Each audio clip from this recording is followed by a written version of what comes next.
Without data, you cannot achieve your full potential as a marketer. Marketing needs to have a louder voice, a stronger voice.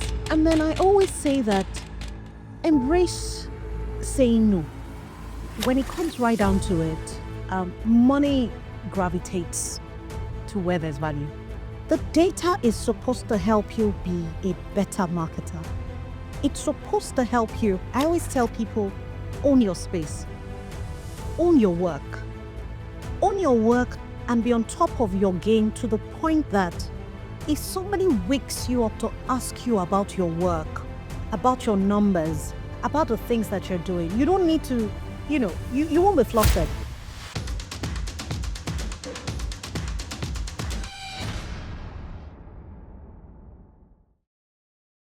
Hello everyone, welcome to Stories and Journeys, where we explore the transformative power of learning, growth and resilience. Join us as we uncover untold narratives and ignite curiosity. My name is Oluwatimilere Eyedeji, and joining us here today is an amazing person, someone I fully respect, someone with almost a decade of experience, impacting lives, ensuring that businesses remain profitable but grow by building narratives that ensure that they give value. She's a global marketing executive, currently working as a consultant and has consulted for various brands across various industries, from the financial services space, FMCG, hospitality business, NGOs, just ensuring that she continues to drive the frontier forward. And I'm sure you're going to learn so much from her today. She's no other person than the quintessential Lola Egboh. Hi, Lola. Hi, Timilai. Thank you so much. I mean, as you run through the introductions there, I was almost looking over my shoulder. Who's Timmy talking about? It's your humble self. I know you're very humble, For the benefit of the audience, I used to report to Lola a couple of years ago. And I can guarantee you that this episode is one that you will learn so much from, and I myself, I'm looking forward to it, but I'll get straight to it, right? It's been almost 2 decades of you, touching lives, impacting on brands, ensuring that businesses are able to drive meaningful impact, but also remain profitable. The journey for you started a couple of years ago, in 2007 at Corey. And companies where you started up as a copywriter. From there you transitioned, very quickly to work with Derive, doing some amazing work with the financial markets, using the bet auction at the time to drive derivatives in the financial services market.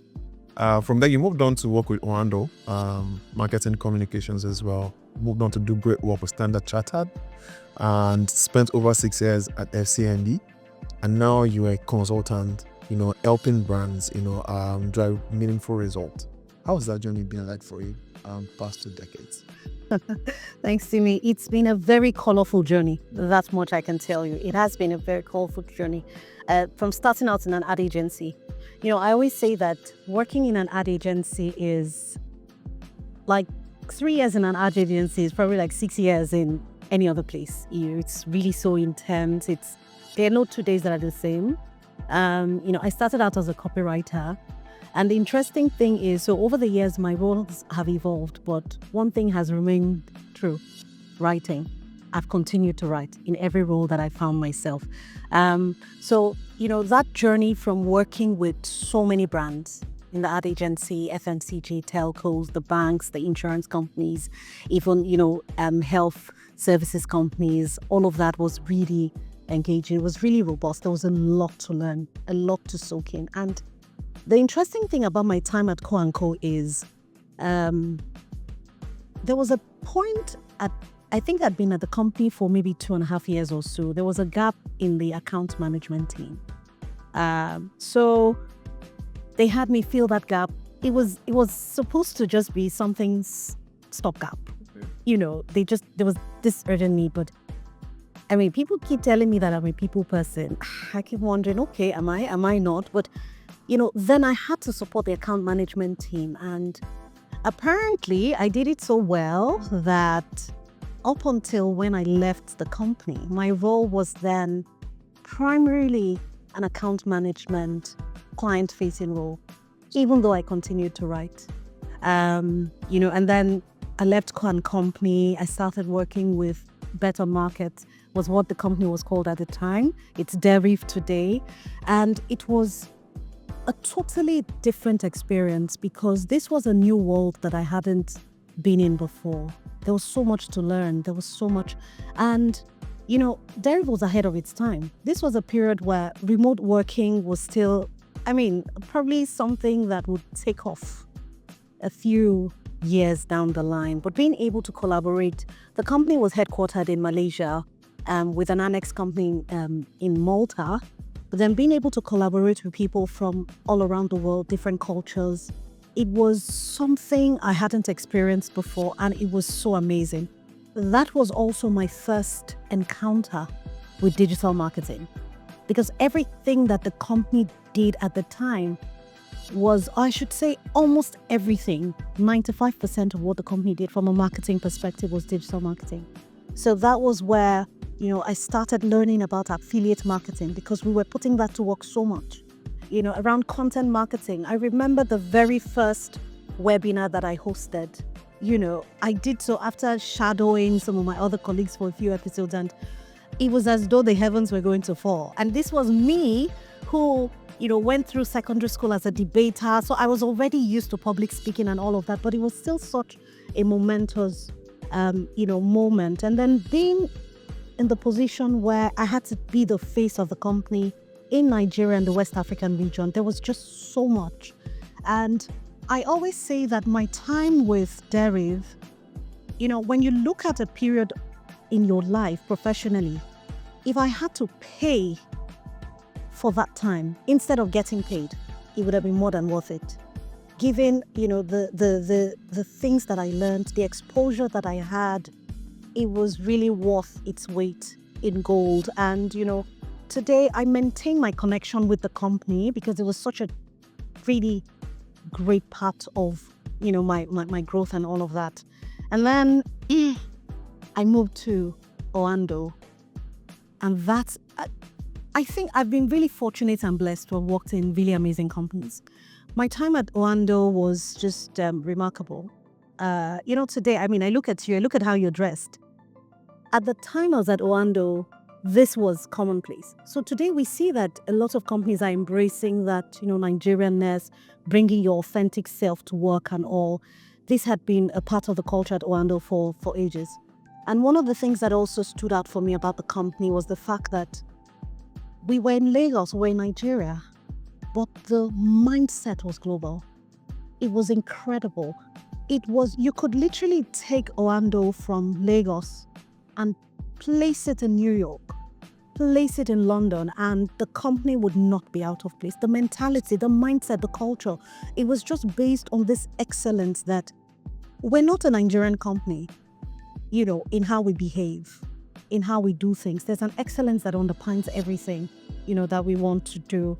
And then I transitioned to Standard Chartered Bank, and again, totally different experience. Really incredibly structured, such a massive company, so that was also another period where I got the chance to collaborate with people from all around the world, get a chance to do so much best practices, and I remember that one of the things that really stood out for me at Standard Chartered is really that ability to take something and make it your own.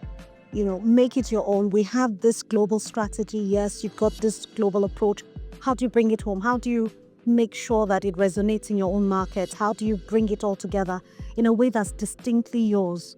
And then I went to FCMB. My CMB experience, FCMB is the company that I spent the most time in professionally. And it was such a joke because I was at FCMB for about 6.5 years. I hadn't spent that long in any other company. And I remember people would ask me, oh, so where are you working now? And then I'd say, oh, I'm at FCMB. Oh, you're still there? It was such a, but then I loved being at FCMB because before I joined, there was no digital marketing function, in-house. So the bank had been working with agencies and all of that, doing things and, but the digital marketing function, I came in to set that up. And, that's also one of the reasons that I stayed as long as I did. Because I had the opportunity to really set something up, to build something from scratch and build it into something really robust, something really strong, impacting, the company and all of that. So after 6.5 years at FCMB, I went off to a totally different space this time. I went to Zappo. And, so Zappo, this really truly innovative bank that's bringing together traditional finance with, decentralized finance and bringing it all together in one place. The Zappo experience was also just really incredible. With Zappo, there was quite a lot of movement in my existence. There was a lot going on with the company at the time. I spent quite a lot of time in Gibraltar at the headquarters, and it was really about being some part of something really profound, something that never existed before, and something that was making a huge difference, in the lives of people around the world where it mattered. And, so coming out of that, and after all of these wonderful companies, all of these things that I'd done, I then transitioned into a consulting role. And so today that's who I am. I'm consulting, bringing all of these experiences together. And, since I started out as an independent consultant, I've had the opportunity to work, with companies in the educational sector. I've worked with a few universities. I've had the opportunity to work with banks, with startups, e-commerce. So there's just been such a really robust experience. It's, I like to say that it's a coat of many colors, to be honest, and it's all just come together to really, and when I look at the past nearly 2 decades, like you say, there's just been so much going on, and there's been no one year that's been the same. And in all that period, of course, I've also worked with organizations that, either professional organizations. You talked about my time at ACAM, for instance. I used to be the second vice president at ACAM. Before that, as a financial secretary, and also, working with platforms like the CIO and C-Suite Awards, where I support the projects. There's been so much that's come together, and over the years, it's just been one experience to the other, each one contributing to enriching who I am today and the value that I bring to companies. Beautiful. Speaking about value, values, as a global marketing executive, that works within the financial services space for over a decade, there's that bit around business, the banks, trying to grow their business. But beyond that, there's also that bit of driving financial inclusion, in the markets where they play in, and trying to touch on lives, experiences, enable people, do out or carry out their dreams, and aspiration. What role would you say marketing, plays, in ensuring that banks, remain profitable, but more importantly, impact, on lives of the average person, in this context on the continent? That's a very important conversation to have. Because I do think that marketing has a bigger role than marketing realizes, and that's something that I've seen in so many instances.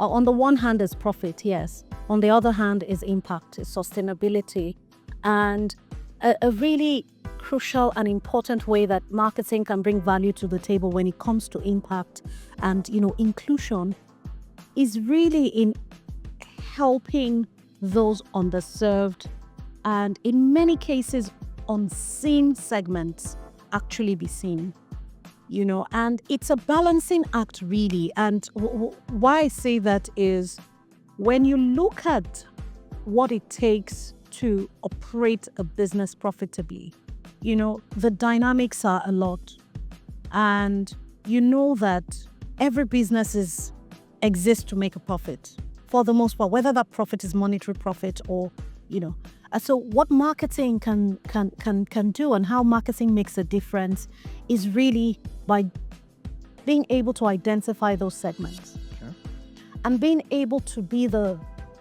driving force behind creating products and propositions that actually address the needs of those segments.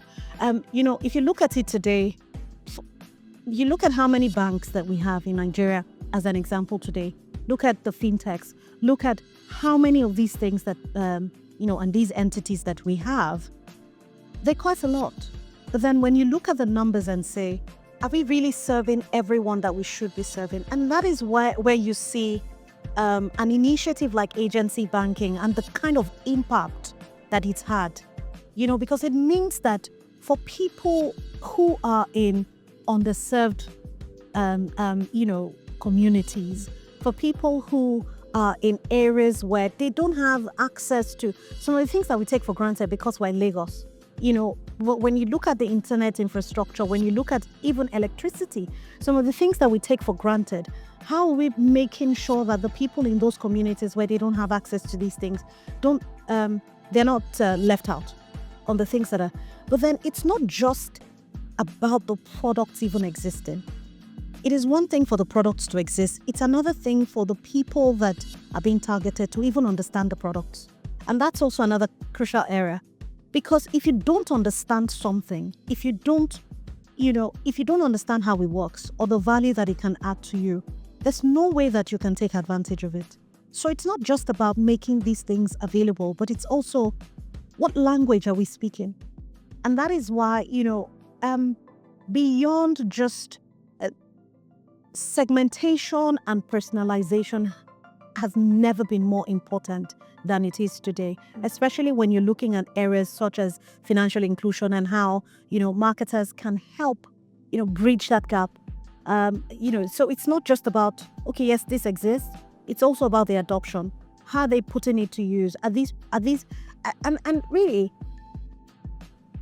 products the right products? So it's like an onion. You'd find that the more you peel back the layers, there are more layers to unravel. But when it comes right down to it, marketing does need to step up and understand that there's a role to play in building sustainable structures such that companies are able to deliver on their profitability goals without a doubt, but they are able to do so in a way that actually impacts lives and communities beyond just the numbers. I love that so much because you also touched on, those infrastructures that are required to enable that, to happen. And I want to move very quickly into something that I find very interesting, looking at the kind of work you do, as a consultant. You have visibility across various verticals, supporting those businesses. And as such, do you think that data, is more important in certain verticals over another? For example, we say data is more important in financial services, than in the FMCG space, from a marketing standpoint. And what role do you think data plays in marketing as a whole? You just touched on a favorite topic of mine. Data is life. And as a marketer, that's any marketer today, regardless of your industry. And like you say, I have worked with companies across different sectors and industries. Without data, you cannot achieve your full potential as a marketer. And this is not just about potential alone. It's about having a voice.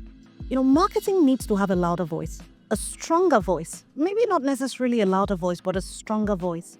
And the only way to achieve that is when the things that we do as marketers are underpinned by data. And it's not just, because when the data conversation comes up, data is everywhere. It's all around us,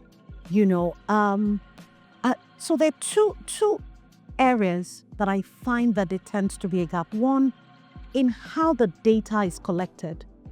What are the data points? Where are you getting? What are you tracking?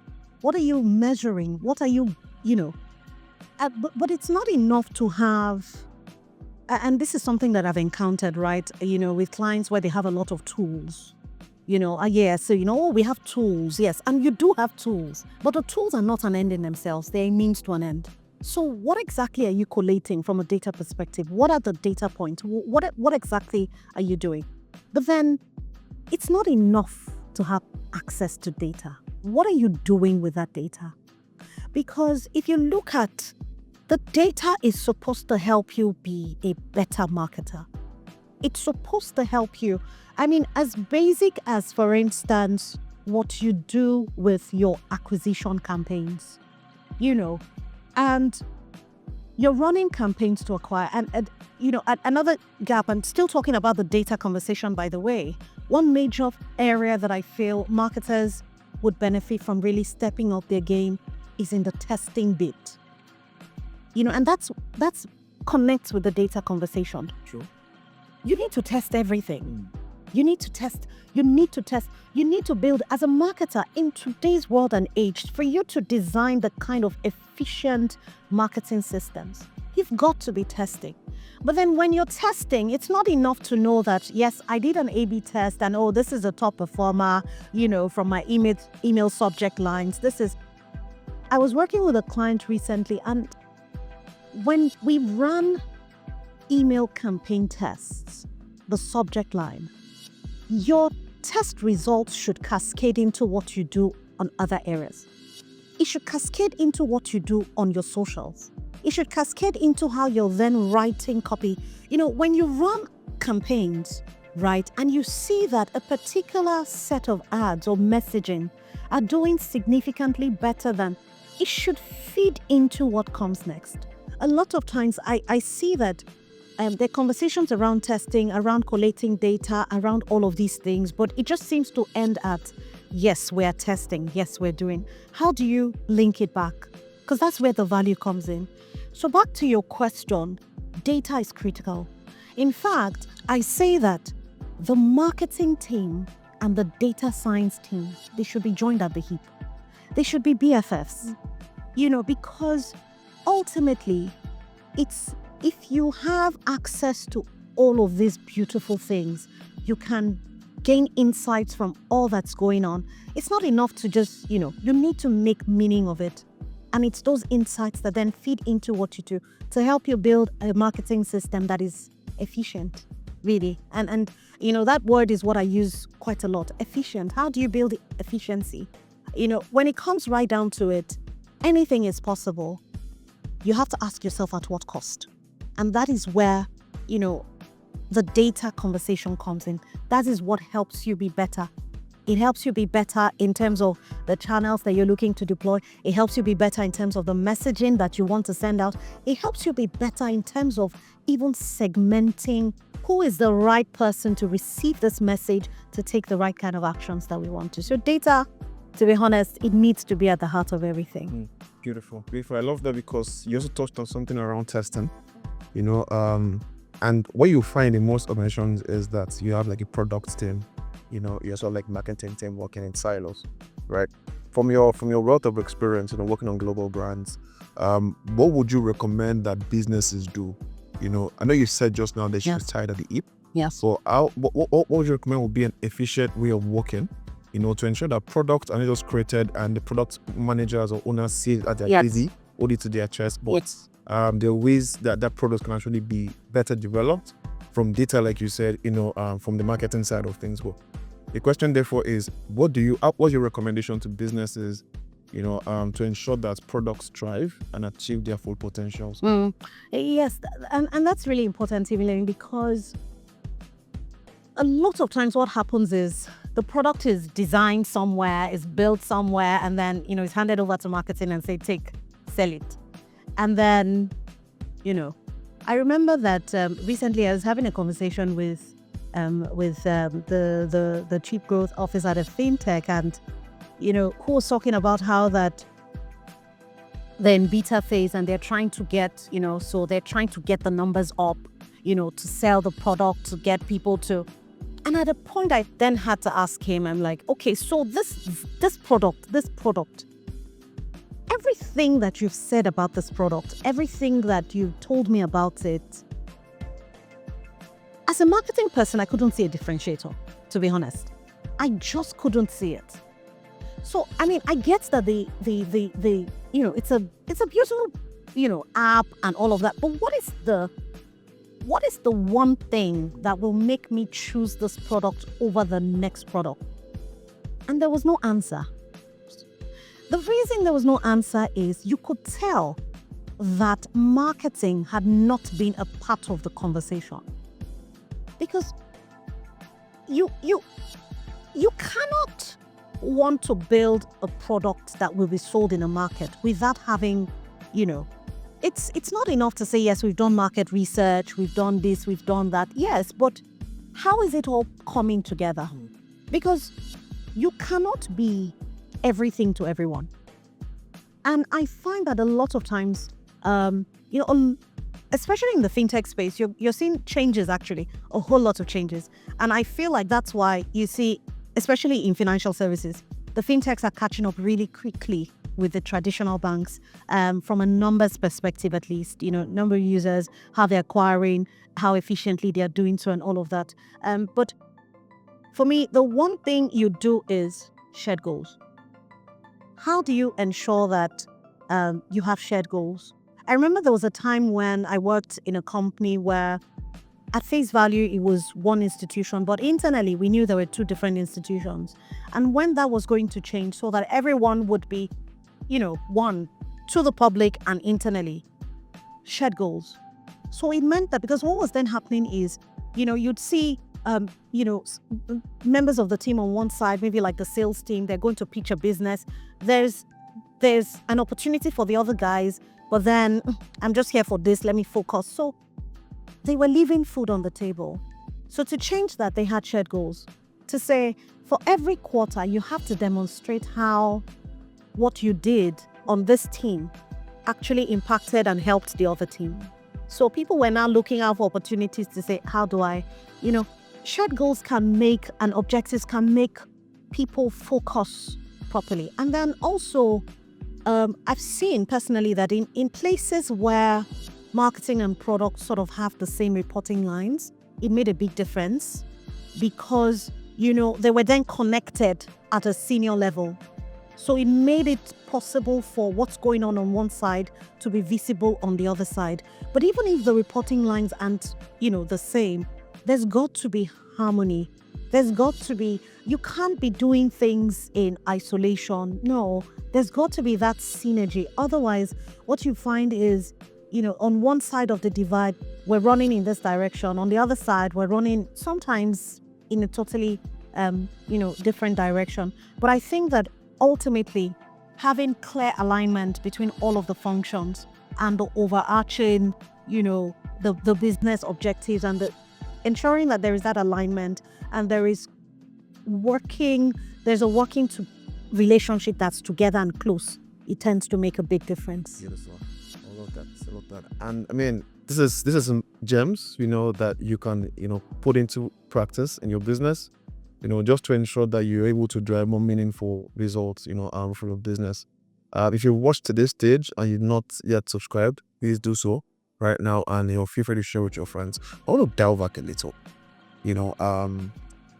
Everything you said, like when you were speaking, it connects back to the beginning, copy writing and all those things, right?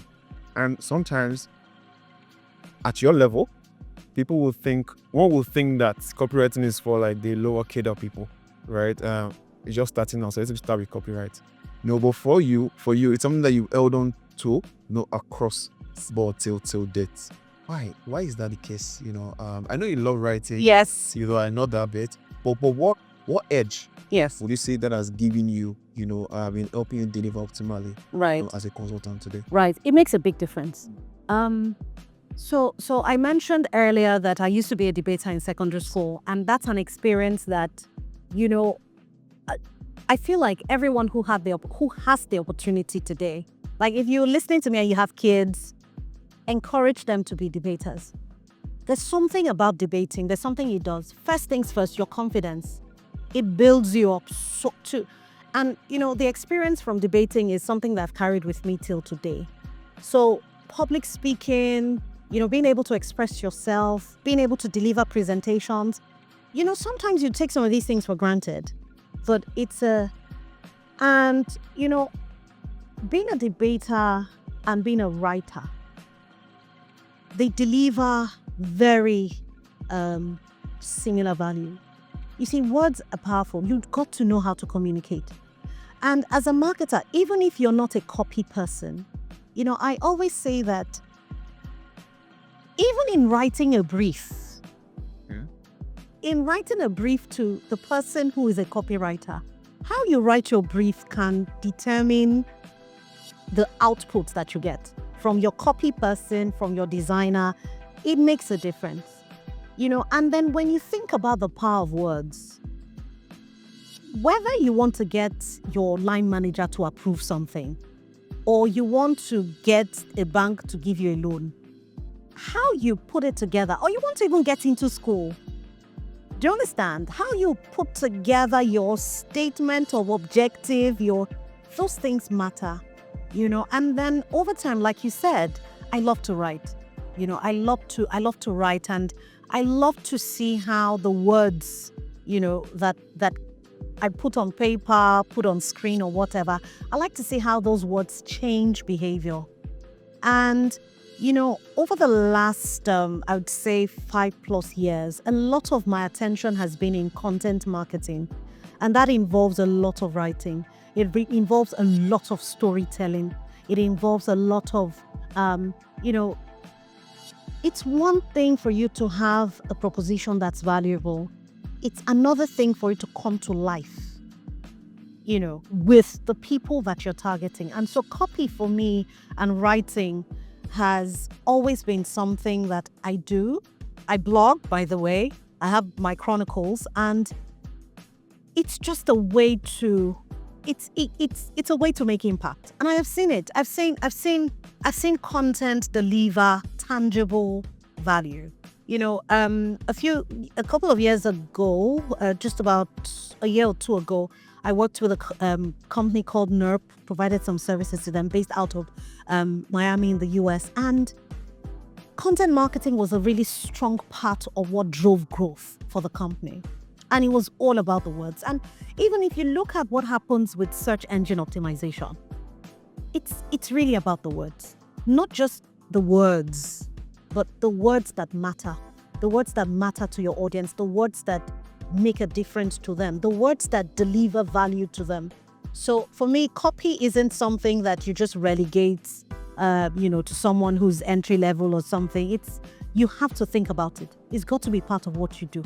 And it makes a big difference, whether in your day-to-day interaction with people, whether in trying to get someone in your company to approve something for you, to manage your stakeholders, or to drive actual business outcomes. It's not something to do without. Love it. For a 23-year-old, 23-year-old, a 30-year-old, boy or girl watching this now, he or she is good with writing. Perhaps they even debate today. What recommendation or advice will you give to that person so that you can become in the next couple of years an outstanding, copywriter? That's a very good question. And back to the point I made earlier around, it's not just writing for the sake of it. So I always say that creative writing is one thing, right? Copywriting is another thing. Okay. So let's not mix the two up. All right. And I always say that as a marketer, you must be focused on impact.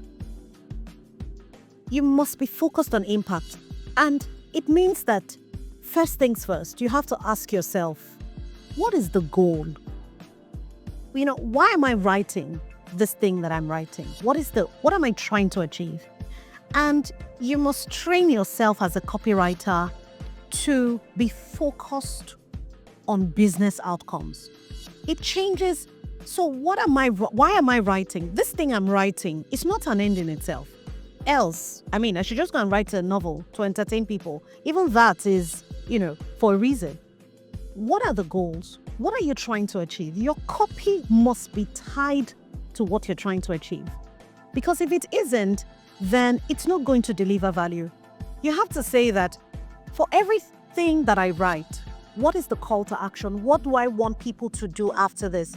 And I always recommend that before you start, that thing your copy is supposed to achieve, measure it. Okay. Measure it. to say, if what I'm trying to do is drive adoption of a particular feature on a new product, I have to ask myself, what is the current adoption level for that feature? Such that by the time I'm done with my writing, whatever I'm writing for, whether I'm writing for social posts, whether I'm writing email newsletters, whether I'm writing ad copy, whatever the case, once I launch my campaigns, I need to be able to come back and say, what is the adoption rate now? What do I need to change? So my advice will always be focused and have the business goals or objectives, have it right in front of you so that you're not writing off point, and then measure impact, see what's working, see what's not. You have to really test.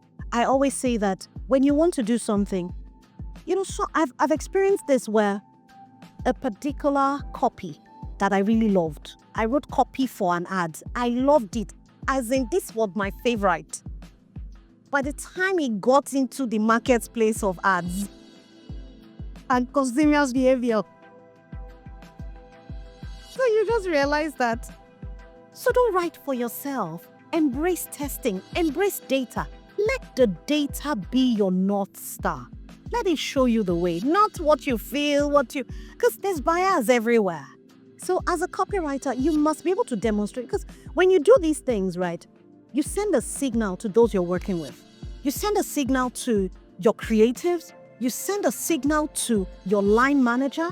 You send a signal to even the business owners that I'm not just writing words here. This is serious business. And Intentional about it. Exactly. That's the word. Intentional. Yes, I love that. You also spoke about, I get the copywriting bit. You just spoke about creative writing as well. Yeah, so for creative writing as well, do they also need to have those goals, set up, in mind, so they can also juxtapose vis-a-vis the results? I think so too. Okay. So long as your creative writing is for a business, and that's where, like the storytellers come into play, bringing the brand story to life, bringing the product story to life, where you get into where you want to,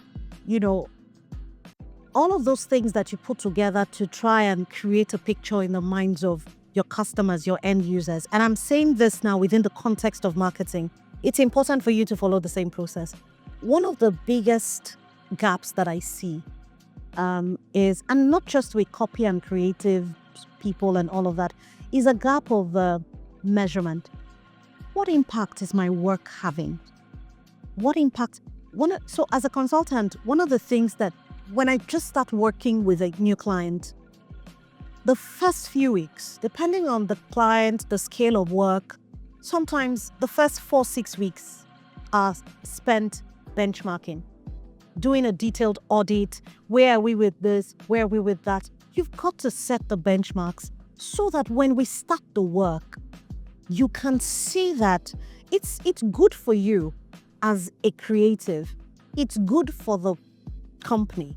It's good for everyone to say, this is the progress that we have made. And if you're not able to set the baselines, there's no way you can see whether you're improving or not. And if you cannot see whether you're improving or not, there's no way you can get better. You have to know what's working so that you can do more of it, and what's not working so you can move your time, your resources, your attention, move it to where you're getting the most value. I love this.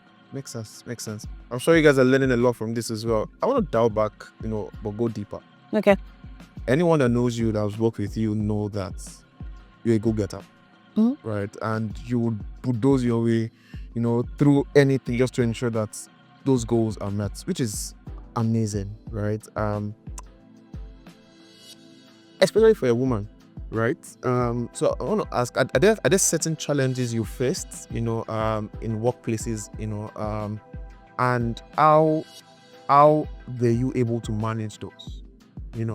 Speaking from a lens of a woman. So yeah, let's say there's a young lady, mid-level lady out there. She's driven, but she just feels like they're not allowing her to do her job in this workplace, right? I'm a living testament that you did your job where you were. So what were those levers you pulled Right. What are those values, ethics, what are those ethics, values, principles that's guided you, till this day? Ensure that any goal you go after, you achieve it. That's a very interesting question, Timmy. So I would say the first things first is knowledge. Like, it's so important. Like, show up prepared. Show up prepared for your work. One of the things, and this is something, those who know me know that when it comes to, there are fundamental biases, challenges that, women would face in society, in the workplace and all of that. But don't look at yourself from that point. Don't look at yourself as though, I'm already disadvantaged. Come from a place of knowledge to say, I always tell people, own your space, own your work and be on top of your game to the point that if somebody wakes you up to ask you about your work, about your numbers, about the things that you're doing, you don't need to, you won't be flustered. You can talk about it confidently. It makes a big difference. So I'm not playing up my feminine side at work to get away with, no, I'm not doing that. I'm just showing up in the same way that anyone would show up, but plus extra, because I'm showing up from a position of solid knowledge, information about my work. You can't, nobody should know your work more than you. Because even when you're starting out, I always tell people this, that you've got to train yourself to lead. And leadership is not about titles. It's not about level. It's not what somebody gives you. It's something you train yourself for. It means that as an entry-level designer, for instance, or an entry-level, maybe you're an email marketing specialist or whatever the case, train yourself to lead. Be proactive. Look at your work and say, what can I do to improve my work first? Or what can I do to improve the outcomes for the larger team? And I find, personally, that's something that really helped me advance very quickly.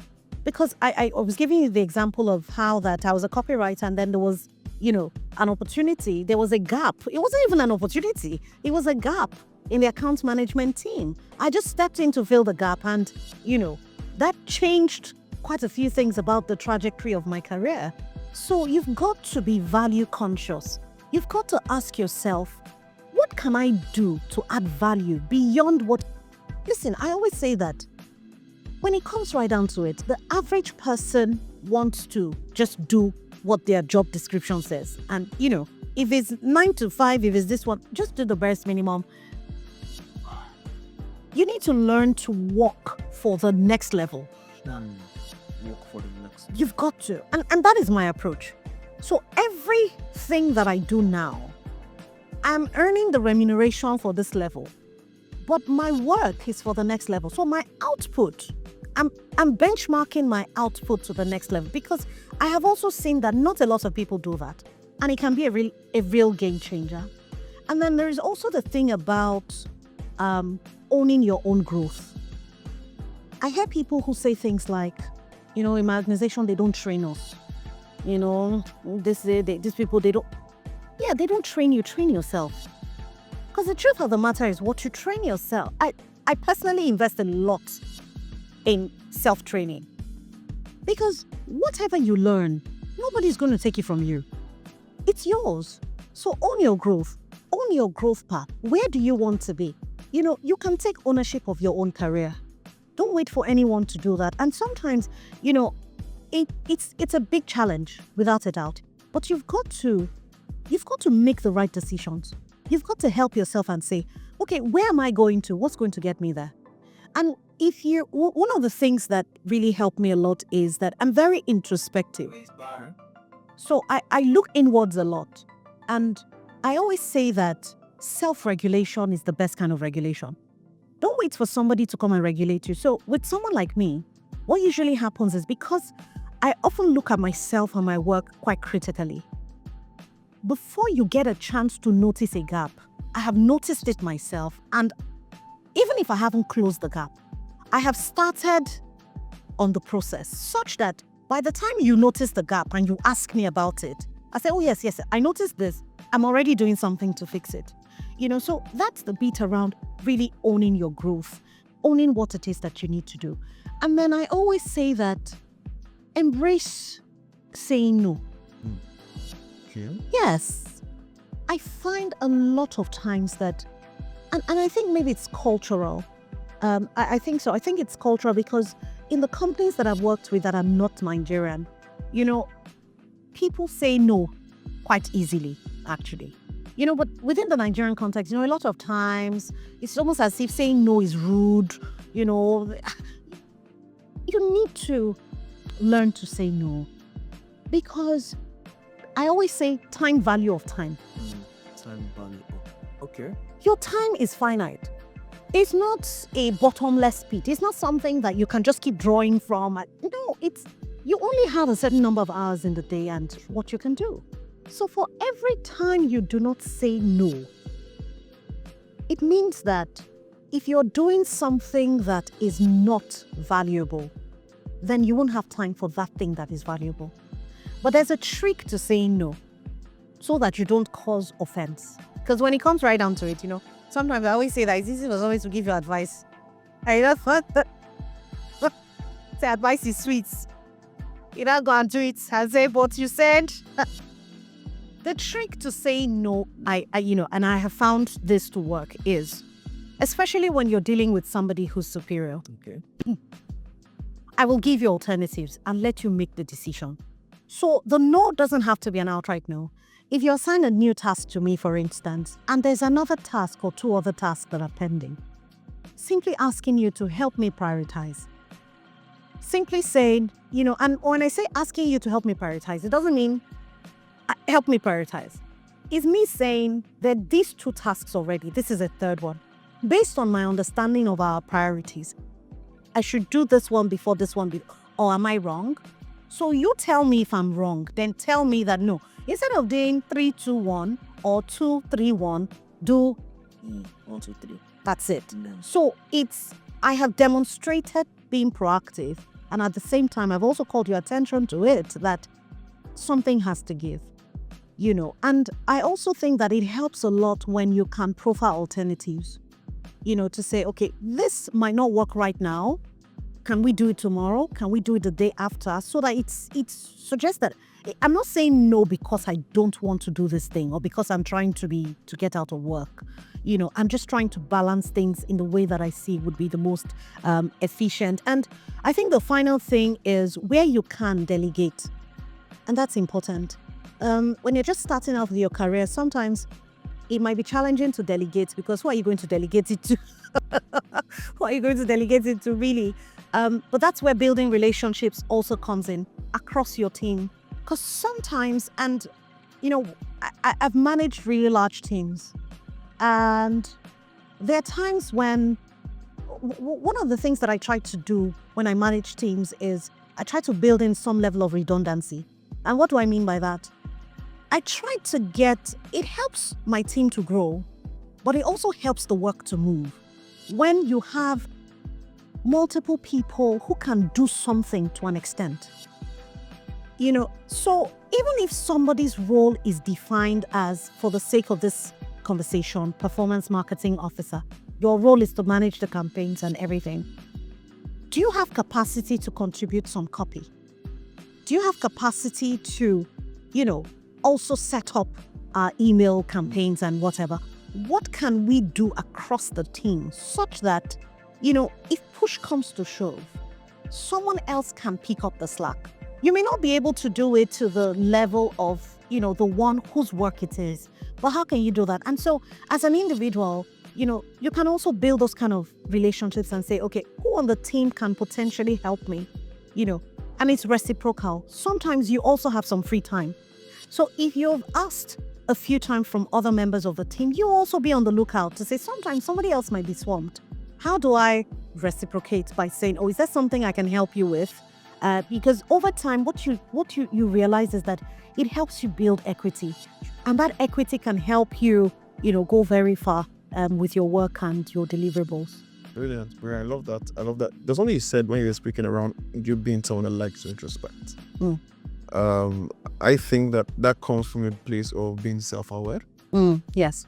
What role would you say, and I want you to think about it growing up, right? What role would you say that maybe your parents, or if there's any, if there's anything, for example, growing up that contributed to you being able to, for lack of a better word, find yourself or become self-aware? What exactly can you think about now that contributed to that bit of? I think the parenting made a big difference, that's for sure. So two things. My mom is a very strong woman, strong Edo woman. So she's very strong. And growing up, I used to watch my mom. My mom used to be somebody who, she wants something done, she'll get it done. She wants it done, she'll get it done, she'll go after it. And it used to be so funny. And then there were times when she'd just be, this needs to be done, we're doing it, let's go. She's not waiting and waiting. I remember growing up, there would be times when, my mom would do some financially intense projects. And then my dad used to be in the army, so he used to travel a lot. Sometimes he'd just come home and meet that, she's done something. But you see, my mom, she'll make sure that my father gives her money back complete. So let's not get it twisted. My money was only. So she was very strong in that sense. And then my dad, raised strong girls. So I've got 3 other siblings, my sister, myself, and then 2 younger brothers. So my dad spent a lot of time with his girls. At the time we were young, he wasn't moving around so much in the army. So he really raised strong girls. And, I remember growing up, my dad very quickly disabused our minds from, you're a girl, you need somebody to come and do something for you, you need somebody to rescue you or something. So he sort of really raised my sister and I that sense of, if you want it, you can get it. If you want it, go after it, you can get it. So that go after it mindset, it really made a difference, because then you weren't really looking and saying, who's going to come and do this thing?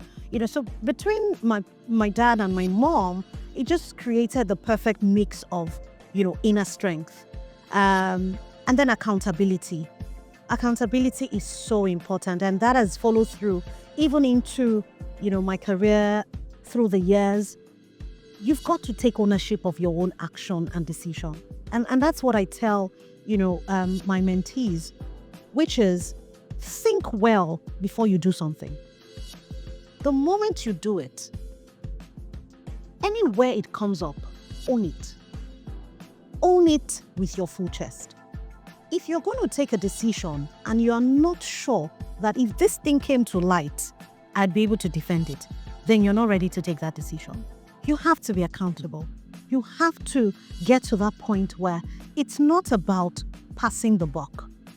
And, and that's the sort of, I've had line managers and supervisors who, the moment something is wrong, they just straight away point at the person on the team who did it.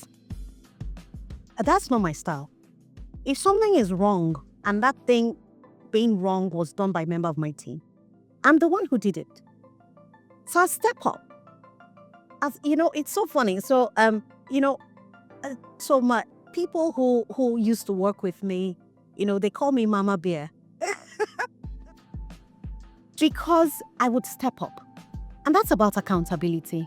Because when it comes right down to it, when I lead a team, for me, it's my responsibility. So even if the person who pushed the send button on a wrong email was someone 2 levels below, I'm not going to point at him or her and say, that's the person. No, that's not taking accountability. We can deal with the matter later. And we will deal with it to say, how did this happen? Not because we want to point fingers, but because you need to build a system where we're self-correcting. If something goes wrong, we should be able to identify why did this go wrong so that we can fix it. Root cause analysis, what caused this? So that if we don't understand what caused it, it means there's a chance it will happen again. So that's the whole essence. So being able to build that psychological safety I found that it was for the people who work with me, I can really trace that to growing up and all of those experiences, because when it comes right down to it, really, you only have you have to have a certain level of strength to be able to step up the plate when somebody else has done, the error and all of that. But growing up, I remember times it used to be like every Saturday, and I think that's what really built the interest in words and reading and writing. Every Saturday then we would go to UTC stores, then very long time ago, would buy a book each. My sister and I would spend the time reading the books, swapping stories and all of that. So all of those things really really came together. Beautiful.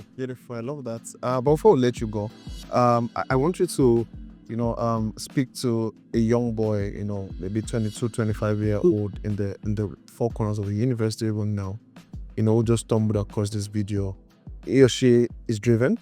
They believe that the world is their oyster. They believe they have so much potentials, but they're not so clear where the next minute is coming from. What would be your advice to that person? Yes. My advice would be, look around you. What can you do to create value? Because when it comes right down to it, money gravitates to where there's value. So you have to look at it and think about it and say, when I was in university, I started a jewelry business.